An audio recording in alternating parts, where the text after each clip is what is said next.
Here we are again for Dear Anybody. Letters written by my late father, Jimmy Hodge, in 1999 by his son, Kevin.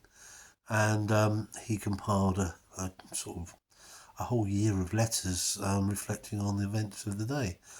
And today we've got to the 1st of May, which in Folkestone in 225 is a big sort of election day.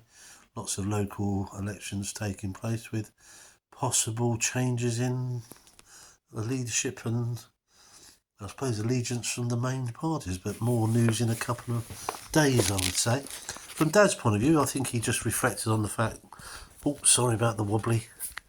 He was reflecting on the fact that he made it this far. So, he's done January, February, March, April, 4 months. So he was quite pleased with that.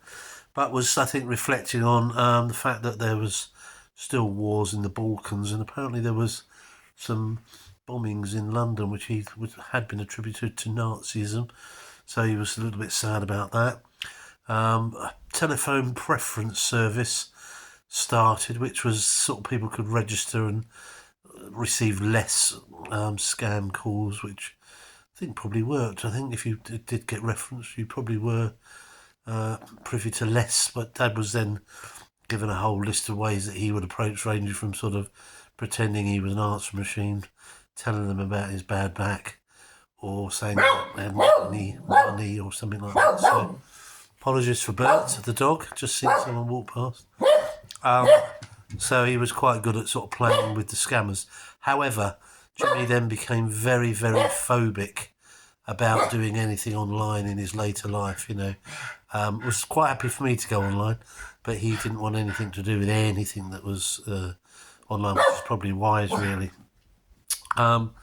He then, lastly, a couple of last sort of things, a 13-year-old died of an overdose, sadly, but it turns out Mum and Dad were giving her £25 a week, unbeknown to sort of anyone else, and he thought that was a huge sum of money, which in 1999 I think we would all agree was a huge sum of money. And she died through an overdose, but was selling possessions in order to get drugs. And I don't think things have got better. I don't know what you think, but I think on the drugs front, probably things haven't got a lot better. So that was a bit sad. And on this day, 26 years ago, Sir Alf Ramsey, manager of the England football team that won in 1966, he passed away on this day 26 years ago. Anyway, that's the 1st of May. It's election day in Folkestone in 225. We'll see what happens. I'll let you know in a couple of days' time when we have and we can compare notes, I guess. Anyway, that was May the 1st. Thanks for sticking there with us, and sorry about the jiggly sort of video and the barking dog, but I hope it hasn't caused too much distraction. You take care. Mine, there you go.